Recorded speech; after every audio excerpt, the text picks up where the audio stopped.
입니다. 소개 감사드립니다. 그리고 이제 오늘 발표할 기회를 주신 필코리아 관계자 여러분들에게, 그다음에 오늘 참석해 주신 분들께 감사드립니다.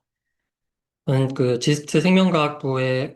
재직 중이고, 그다음에 이제 2023년부터 저희가 싱글셀 수준에서 롱리드 시퀀싱을 좀, RNA 시퀀싱을 좀 효율적으로 할 수 있는 기술을 개발을 해서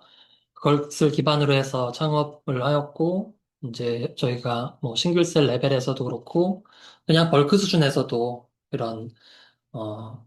롱리드 시퀀싱 서비스를 다양하게 하고 있습니다.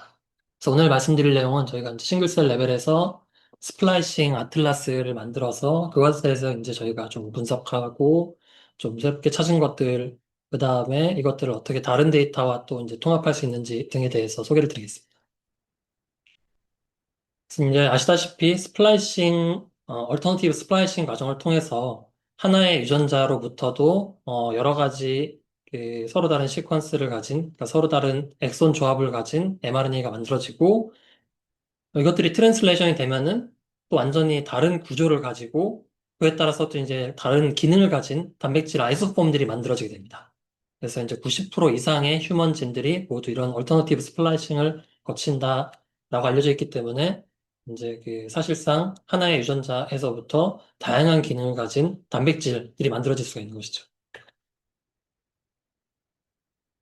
그래서 이제 2만 개의 유전자에서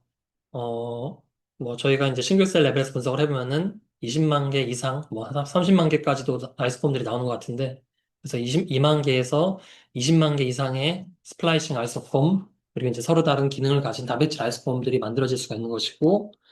15에서 25%의 이런 뭐 유전 질환이라던가 캔서 같은 것들이 이런 아이소폼들이 잘못 만들어졌을 때, 스플라이싱이 잘못 일어났을 때, 일어날 수 있다라는 것이 알려져 있기 때문에 우리가 이제 지금까지는 2만 개 유전자만 보면서 그렇게 그 지노믹 컴플렉시티를 이해를 했다면은 사실은 이제 그보다 훨씬 더 컴플렉스 지놈 컴플렉시티가 이제 그 20만 개 이상의 아이소폼으로 만들어질 수가 있는 것이고 어 이제 우리가 기술적인 한계로 어쩔 수 없이 이제 유전자 레벨에서 여러 가지 연구를 해왔지만 이제 앞으로는 20만 개 이상의 아이소폼 레벨에서 우리가 질병 연구라던가 그다음에 신약 개발 등을 해야 될 필요가 있을 것 같습니다.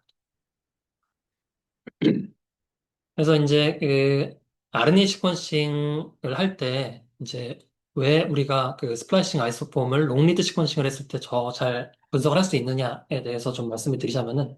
숏리드 시퀀싱을 통해서도 우리가 벌크 레벨에서는 충분히 이런 아이소폼들을 찾아내고 또 정량을 해낼 수가 있기는 했었습니다. 그런데 이제 아무래도 전체 이렇게 그 아이소폼 구조에서 이제 네 가지 아이소폼이 있다고 하면은 여기서 이런 시퀀싱 리드들이 매핑되는 지역에 따라서 뭐 예를 들어서 여기에 그 매핑된 리드는 이 네 개의 아이소폼을 전혀 구분할 수가 없겠죠. 그래서 이건 못 쓰게 되는 것이고 뭐 예를 들면은 어 여기에 매핑되는 리드가 있는 경우에만 요 두 번째 아이소폼이 얼마나 발현했구나 또는 뭐 이렇게 그 엑손 인트론 정션에 이렇게 그 매핑이 잘 되는 경우에 요 아이스폼이 정확하게 발현을 했구나. 이런 식으로 우리가 어느 정도는 어셈블리가 필요했기 때문에 아무래도 이제 정확도가 떨어지고 특히나 이제 엑손이 많고 길이가 긴 트랜스크립트일수록 이렇게 정량하기가 어려웠던 것이고요. 롱리드 시퀀싱을 하게 되면은 하나의 리드가 이 트랜스크립트를 처음부터 끝까지 통째로 읽는 것이기 때문에 우리가 정확하게 개별 리드를 개별 트랜스크립트로 치환을 해서 정확하게 이제 분석을 해낼 수가 있습니다. 그래서 이런 얼터너티브 스플라이싱에 대해서 뭐 여러 가지 유전 질환 또 캔서에서도 잘 연구가 되어 있지만 노말 피지올로지에서도 이제 이런 그 스플라이싱에 의해서 기능이 바뀐 것들이 많이 연구가 되기도 하였는데요. 그래서 예를 들면 이제 이 VGF 유전자가 안지오제네시스를 일으키는 이제 유전자로 알려져 있고 이게 이제 아이소폼이 여기서 이제 보시면 대충 한 12가지가 있는데 이때 이 앞쪽에는 뭐가 껴들어갔든 상관없이 요 끝에 여덟 번째 엑손이 빨간색이 껴들어간 아이소폼의 경우에는 모두 우리가 알고 있는 안지오제닉 프로틴으로 트랜슬레이션이 되는데 반해서 요게 이제 끝부분에 초록색 엑손이 껴 들어가게 되면은 앞부분이랑 상관없이 모두 안티 안조제닉 프로틴으로 트랜슬레이션이 되게 됩니다. 그래서 이제 이게 스플라이싱에 의해서 단순히 뭐 기능이 바뀐 정도 수준이 아니라 완전히 반대 기능을 가지게 되는 경우이고요. 그래서 이제 이게 질병이 이게 이제 그 키드니에서는 두 가지 아이소폼이 밸런스를 이루면서 발현이 되고 있기 때문에 안조제네시스가 뭐 일어나거나 하진 않는데 질병이 진행이 될수록 이제 그 안티 안조제닉 팩터들이 억제가 되면서 안조제네시스가 일어난다. 이런 것들도 알려져 있고. 그래서 이제 우리가 만약에 엔조제네시스를 억제하기 위한 그런 그 약을 개발을 해서 이제 특정 조직에서는 잘 이제 이런 아이소폼이 발현하고 있는 조직에서는 우리가 이제 기대하는 것처럼 안조제네시스를 억제하는 그런 효과를 기대할 수 있지만 거꾸로 또 어떤 조직이나 질병에서는 이런 아이소폼들이 많이 발현하고 있었는데 거꾸로 이제 이것들을 억제함으로써 안조제네시스를 오히려 유도하는 그런 이제 효과가 나타날 수가 있기 때문에 우리가 이제 이런 신약 개발을 하거나 효과를 검증할 때도 아이소폼 레벨에서 레벨을 우리가 고려할 필요가 있을 것 같습니다. 그래서 이제 그 또 다른 재미있는 연구가 있는데요. 여기서는 이제 그 880개 정도의 FDA 승인을 받거나 클리니컬 트라이얼에 있는 안티캔서 드럭을 대상으로 해서 그 이것들의 타겟 유전자들을 봤더니 한 1,400개 정도의 타겟 프로테인이 있었고 그다음에 이제 각각의 프로테인이 평균적으로 한 5개 정도의 프로테인 아이소폼이 있었다. 그래서 이 각각의 드럭들이 이 5개의 평균적으로 이제 5개의 아이소폼에 각각 어떻게 서로 다르게 결합을 하는지 그런 그 결합력을 한번 이제 프레딕션 해봤더니 한 76%의 드럭이 특정 아이소폼에는 그러니까 그 결합을 하지 않거나 아예 아니면은 기대치 않았던 다른 정상 조직에서 발현한 아이소폼에는 오히려 결합을 하거나 하기 때문에 우리 약물 개발을 할 때 지금까지처럼 캐노니컬 아이소폼만 고려해가지고 결합이 뭐 잘 됐다 이렇게만 확인을 한다면은 잠재적인 다른 타겟 아이소폼을 간과하게 된다거나 아니면 비의도적으로 이제 그 정상 조직에서 발현했던 아이소폼과의 상호작용으로 부작용을 초래할 수 있다 이런 것들도 이제 그 확인된 바가 있습니다. 그래서 이제 우리가 그 아이소폼 레벨에서도 이런 그 드럭 개발을 하고 할 때 결합력을 예측을 하고 효과를 이제 파악을 해야 될 텐데, 그래서 이제 아시다시피 우리가 시퀀스만 가지고도 이제 그 AI 도움으로 상당히 정확하게 단백질 구조에 대해서 예측을 해낼 수가 있고, 또 심지어는 이제 단백질 구조를 설계를 해낼 수도 있기 때문에 이런 그 스플라이싱 아이소폼에 대해서도 우리가 모든 그 프로틴 아이소폼에 대해서 구조 정보를 가지고 있지 않더라도 그런 이제 그 AI의 도움을 받아서 이 아이소폼들에 대해서도 구조 정보를 이제 예측을 하고 거기에 이제 그 구조가 변함에 따라서 이 프로틴 아이소폼의 기능이 캐노니컬 아이소폼에 비해서 어떻게 변했는지 또는 셀 내에서 위치가 어떻게 변했는지 또는 특정 약물과 결합력이 어떻게 변하는지 이런 것들까지도 우리가 이제 확인을 해볼 수가 있을 것 같습니다. 이제 그러려면은 물론 이제 여러 가지 조직에 대해서 그리고 여러 가지 셀 타입 그리고 여러 가지 조건 예를 들면 이제 여러 가지 질병 등에 대해서 이러한 그 싱글셀 레벨에서의 스플라이싱 아틀라스와 같은 이제 레퍼런스 맵이 있어야지 어떤 질병에서 그리고 어떤 셀 타입에서 특정 아이소폼이 발현하고 있고 거기에 맞게 우리가 이제 약을 개발한다거나 거기에 이제 맞는 그 우리가 분석을 한다거나 해볼 수 있을 것 같습니다. 그래서 이제 이러한 그 스플라이싱 아틀라스를 제대로 분석을 하기 위해서는 이제 우리가 수십 년간의 시퀀싱 기술의 발달이 있었는데요. 그래서 우리가 뭐 생어 시퀀싱 같은 것들이 이제 그 first generation 시퀀서라고 한다면은 지금 현재 이제 많이 쓰이고 있는 NGS 시퀀싱이 이제 세컨 제너레이션 시퀀싱 장비들이라고 할 수 있을 것 같습니다. 이런 것들은 이제 그 굉장히 스루풋이 높아져 고 이제 빠른 장점이 있었지만 이제 여전히 한 50에서 500 베이스 페어 정도밖에 읽지 못했기 때문에 이제 숏 리드 시퀀싱이라고 불려왔고요. 팩바이오 그다음에 이제 그 오늘 소개할 옥스퍼드 나노포어 장비 같은 것들이 이제 그 3세대 시퀀싱으로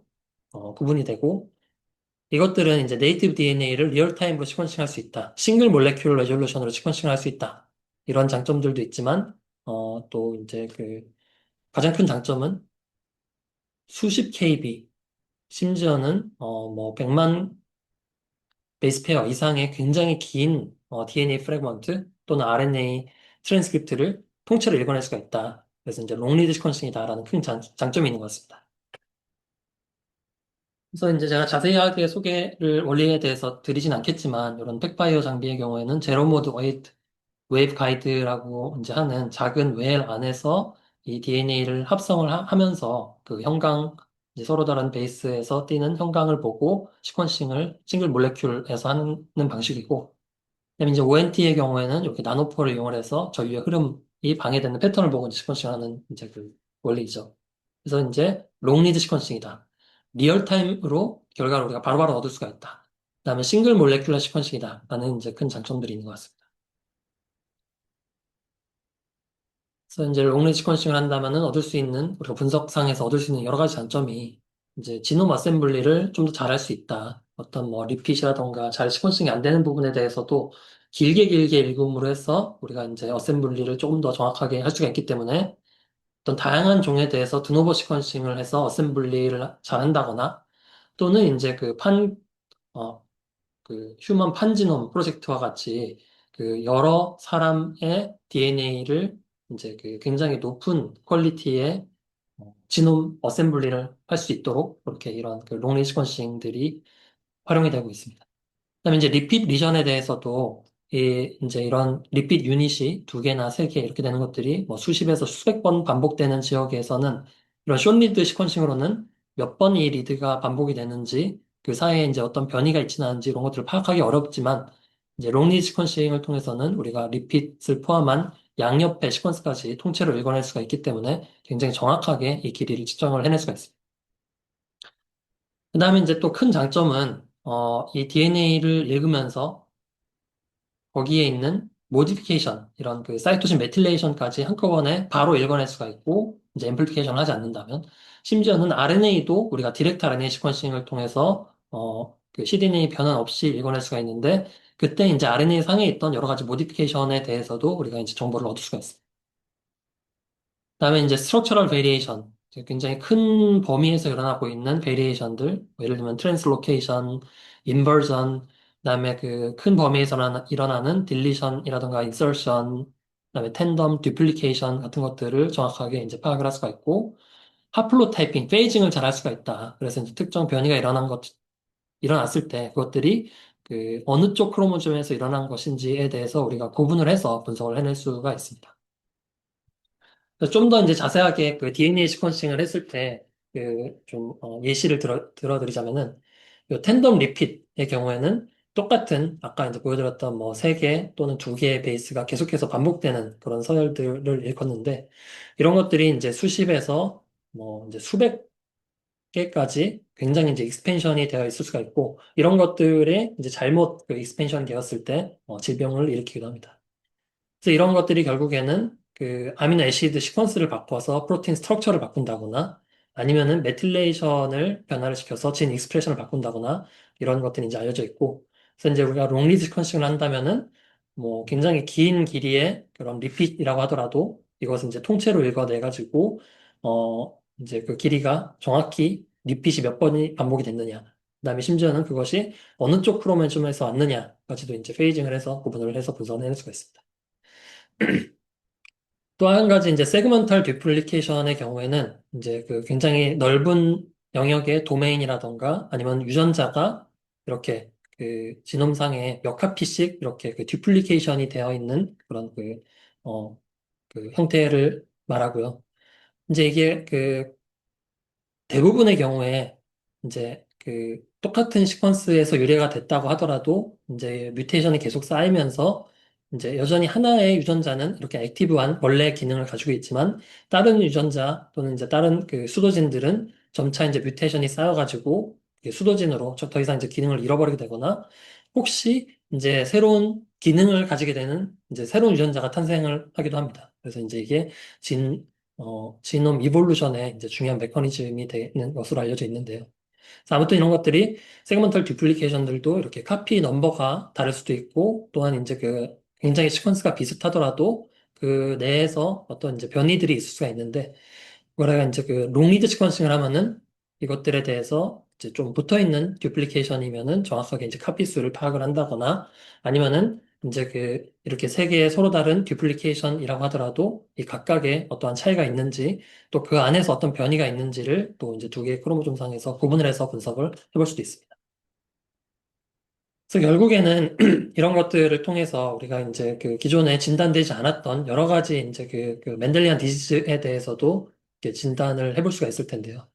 그래서 그 이전에도 우리가 NGS 시퀀싱을 통해서 상당히 많은 그런 레어 디지즈, 멘델리안 디지즈에 대해서 그렇게 진단을 해낼 수가 있었습니다. 그럼에도 불구하고 여전히 한 절반 정도는 아직 그 원인을 잘 모르거나 진단을 못하고 있는데 그 이유 중에 이렇게 그 숏 리드 시퀀싱으로는 잘 보지 못했던 스트럭처럴 베리에이션이 원인인 그런 그 멘델리안 디지즈가 많기 때문이라고 사람들이 이제 생각을 하고 있고 그렇기 때문에 이제 롱 리드 시퀀싱을 통해서 이런 남은 스트럭처럴 베리에이션까지 모두 잘 분석을 한다면은 이게 진단을 더 이제 나머지 것들도 잘 할 수 있을 것이다. 그런 기대를 갖고 이제 희귀질환 연구에도 많이 활용이 되고 있습니다.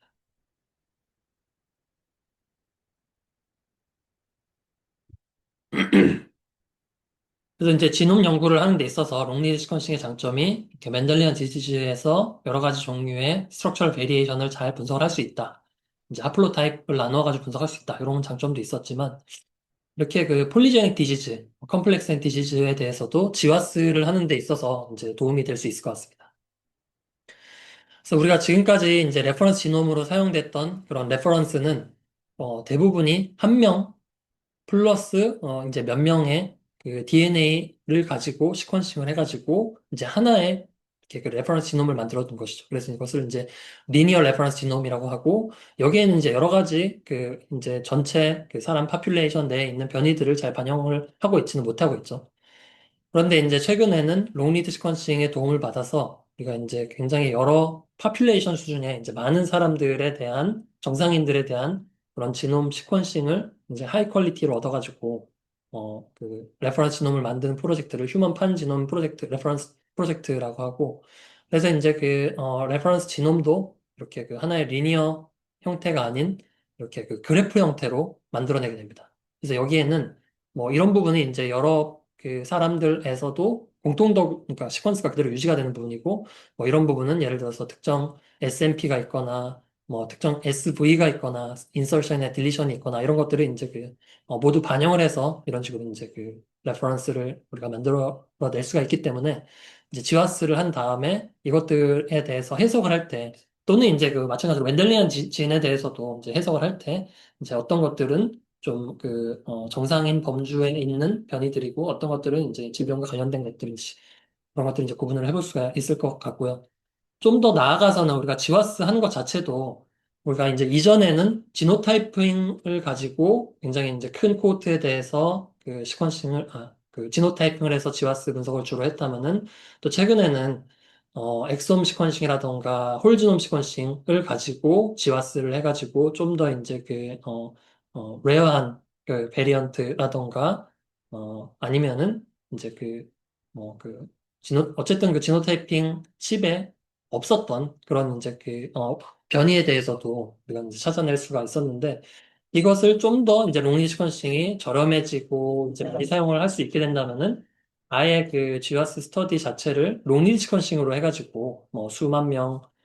수십만 명에 대해서 해서 이런 그 GWAS 시그널들도 역시 그 SNP뿐만이 아니라 또는 이제 그 뮤테이션뿐만이 아니라 이런 SV 수준에서 우리가 이제 새로운 리스크로 로커스를 찾는다거나 이런 일이 가능해질 수 있을 것 같습니다.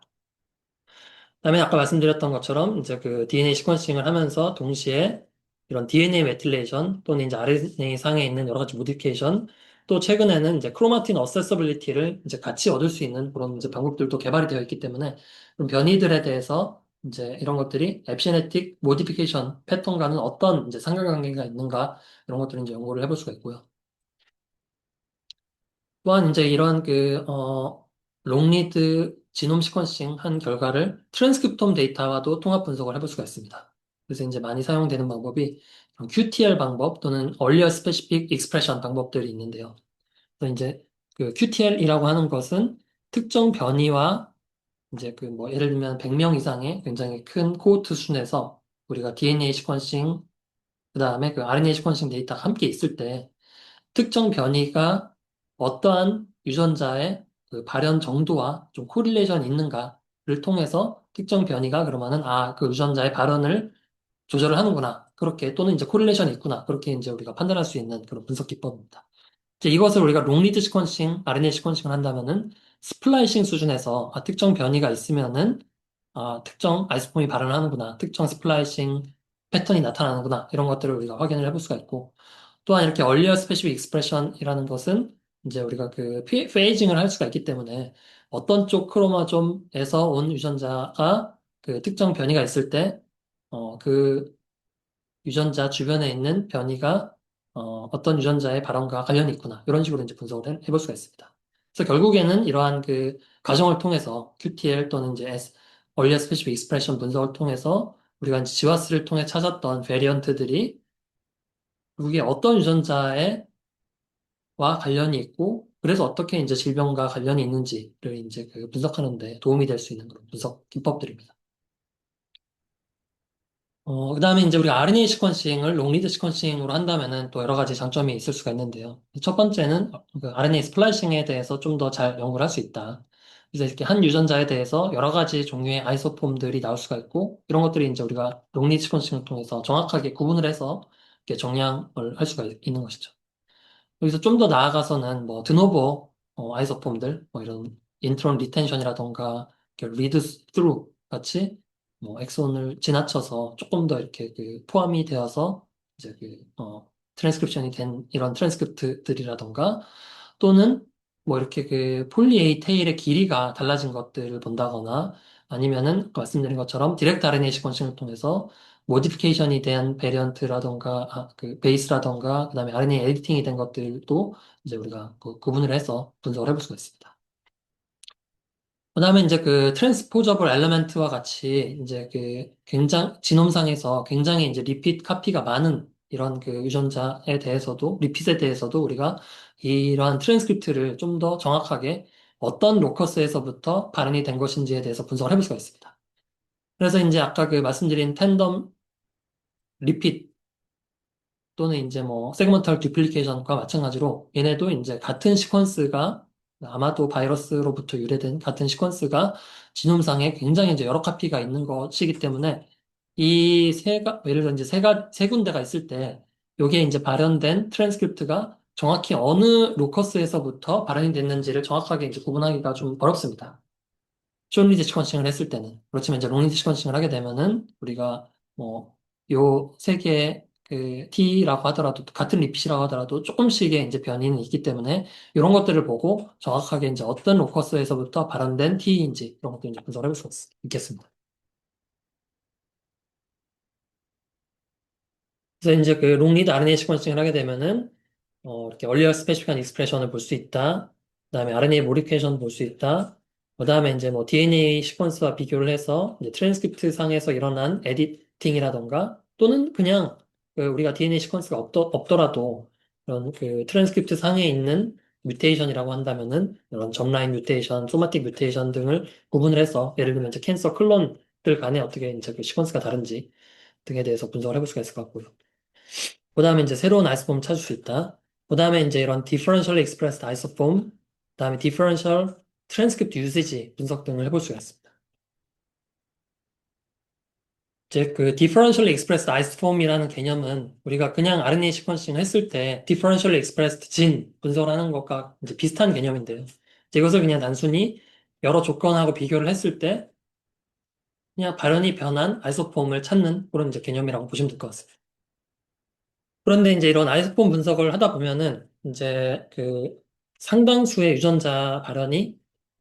상당수의 유전자가 하나의 아이소폼이 대부분 이제 발현되는 경우가 많고 이제 그 서로 다른 아이소폼이 하나의 유전자에서부터도 발현되는 경우가 그렇게 많지는 않습니다. 그렇게 많지는 않은 건 아니지만 아무튼 대부분 그러니까 그 메이저는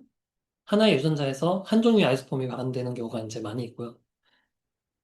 그렇기 때문에 만약에 아이소폼, 우리가 이제 디퍼런셜 익스프레스 아이소폼을 찾는다라고 하면은 그 중에 상당수는 그냥 그 유전자가 변했기 때문에 그 아이소폼도 변하는 것이라서 이제 디퍼런셜 익스프레스 진에 비해서 크게 이제 달라질 바가 없는 것이죠. 그래서 이제 또 한 가지 우리가 그 고려할 수 있는 개념이 디퍼런셜 트랜스크립트 유세지 분석인데요. 그래서 이제 이것은 하나의 유전자, 그 두 가지 조건에서 유전자 발현은 똑같았다고 하더라도 거기에 있는 서로 다른 아이소폼들의 비율이 이제 변한 것들이기 때문에 이런 것들을 이제 그 롱리드 시퀀싱을 통해서만 또는 이제 그런 그 아이소폼 레벨의 분석을 통해서만 얻을 수 있는 정보가 될 수 있을 것 같습니다. 그다음에 이렇게 퓨전 트랜스크립트들도 우리가 그 롱리드 시퀀싱을 통해서는 좀 더 정확하게 이제 높은 뎁스로 분석을 해볼 수가 있다. 이것을 이제 또 싱글셀 레벨에서 우리가 그 RNA 시퀀싱을 롱리드 시퀀싱을 한다면은 또 여러 가지 이제 또 새로운 분석을 해볼 수가 있을 텐데요. 그래서 큰 장점은 일단 뭐 이렇게 두 가지 조건을 비교를 해가지고 같은 셀 타입끼리 비교를 해서 뭐 differentially expressed isoform 또는 DTU 분석을 한다거나 또는 이제 세포 간에 비교를 한다거나 그래서 이제 어떤 마커가 되는 아이소폼을 찾는다거나 또는 어떤 디지즈 스페시픽한 이제 그 클러스터가 있는지 이런 것들도 분석을 해볼 수가 있을 테고요. 그 다음에 이제 좀 더 나아가서 이제 생각을 해보면은 우리가 이제 클러스터링 분석을 한다 또는 이제 셀 타입을 나눈다라고 하는 것 자체가 그 셀 타입에서 발현되는 마커, 그 셀 타입에서 전반적으로 이제 발현되고 있는 그런 그 트랜스크립션 프로그램을 가지고 구분을 하는 것일 텐데 아무래도 이렇게 2만 개의 유전자만 가지고 하는 것보다는 20만 개 이상의 아이소폼을 가지고 더 많은 개수의 그러니까 그 정보를 가지고 즉 더 그 많은 양의 정보를 가지고 이런 클러스터링 분석을 하게 되면은 어떤 새로운 셀 스테이트를 찾는다거나 아니면 이제 새로운 서브 파퓰레이션을 찾는다거나 하는 것을 좀 더 정확하게 이제 해볼 수가 있습니다. 결국에는 이제 아이소폼이 달라짐으로 인해서 원래는 이제 하나의 세포라고 알고 있었던 것들도 그 안에서는 이렇게 그 전반적인 진 레귤레터리 네트워크가 달라지면서 그에 따라서 이제 서브 파퓰레이션을 나뉘거나 하는 것들을 우리가 이제 진 익스프레션 레벨만 보고서는 놓치고 있었다는 것이죠. 또 이제 현재 우리가 싱글스 RNA 시퀀싱을 한다고 하면은 대부분은 이제 숏리드 시퀀싱을 하고 있는 것이고요. 숏리드 시퀀싱 이 여전히 이제 저렴하고, 안 그래도 이제 싱글스 RNA 시퀀싱 자체가 비싸니까, 이제 숏리드 시퀀싱은 좀 더 이제 저렴한, 이제 하기 때문에 사용을 하고 있는 것이고, 이제 단점은 우리가 이제 사용하고 있는 싱글스 RNA 시퀀싱 기술의 대부분의 기술은 이렇게 그 셀 바코드 기반의 기술들이기 때문에 그셀 바코드가 달려있는 3' 엔드 쪽을 반드시 읽어야 돼. 그래서 이제 우리가 그 페어드 엔드 시퀀싱을 한다고 하더라도 3' 엔드 쪽에 이제 폴리에이테일이 달려있는 끝쪽, 그 다음에 거기에서 좀 일정 이상 떨어진 부분에 있는 트랜스크립트 일부를 읽어가지고 이제 그 유전자가 발언을 하고 있느냐 안 하고 있느냐 이게 끝부분 일부만 읽어서 우리가 그 유전자 발언 패턴만을 확인할 수 있는 것이고 롱리드 시퀀싱을 한다고 하면은 나노포 시퀀싱 같은 것을 하면은 뭐 여전히 좀 비싸긴 하지만 이 트랜스크립트 길이 정도는 충분히 우리가 처음에서부터 끝까지 읽어낼 수가 있기 때문에 아이소폼들을 정확하게 구분을 할 수가 있고 뭐 여기 중간중간에 있었던 소마리 뮤테이션을 본다거나 트랜스포저 엘리멘트 트랜스크립트들도 로컬 스페시픽하게 분석을 할 수 있다거나 이런 이제 장점이 있습니다. 그래서 이제 좀 비싸긴 하지만 어쨌든 싱글셀 레벨에서 우리가 숏리드 시퀀싱을 하는 대신에 롱리드 시퀀싱을 하면 되지 않을까 이제 그렇게 생각이 들긴 하지만 이게 이제 아직까지 굉장히 많이 활용되고 있지 않은 이유가 물론 이제 비싸서도 있겠지만 또 이제 몇 가지 좀 굉장히 중요한 테크니컬 이슈들이 있어서 이제 많이 활용이 되고 있지 않은 것 같습니다. 그래서 첫 번째는 우리가 원하지 않는 CDNA 몰레큘도 많이 읽힌다. 그래서 뒤에서 말씀드리겠지만 이 개개의 트랜스크립트, 그 개개의 cDNA들은 셀 바코드를 다 가지고 있고, 이 셀 바코드를 가지고 우리가 나중에 시퀀싱을 한 다음에, 그 바코드를 보면서 이게 어느 셀에서 왔는지 구분을 해서 싱글 셀 레벨에서 이제 우리가 트랜스크립트들을 정량을 할 수가 있는 것인데, 그냥 이제 그 cDNA 라이브러리, 싱글 셀 RNA 시퀀싱 라이브러리를 보면은, 태반이 셀 바코드가 안 달린 그런 cDNA 몰레큘들이 많이 있습니다. 그래서 결국에 우리가 이제 그 숏리드 시퀀싱 라이브러리를 만들면서 그런 과정에서 이제 셀 바코드가 있는 것들만 인리치를 시켜서 시퀀싱을 하기 때문에 이제 숏리드 시퀀싱까지 한 다음에는 큰 문제가 없지만 그, 그 숏리드 시퀀싱 라이브러리를 만들기 직전에 이렇게 풀 렌스 상태의 CDNA에서는 굉장히 이제 셀 바코드가 안 달리는 것들이 많다는 것이죠. 그 다음에 또 중요한 그 문제점 중에 하나는 롱리드 시퀀싱을 했음에도 불구하고 요 싱글스 RNA식 리드가 보면은 그다지 길지 않은 것들이 너무 많이 나온다. 이제 이것은 아마도 PCR 앰플리피케이션이라던가 이 시퀀싱 자체도 좀 더 짧은 프래그먼트의 그 이피션시가 좋기 때문에 이제 그런 바이어스 때문에 이렇게 주로 짧은 것들이 더 많이 읽힌다. 이런 이제 좀 기술적인 문제가 있었습니다. 해보고 있습니다. 네, 제 발표는 여기까지입니다. 경청하여 주셔서 감사드립니다.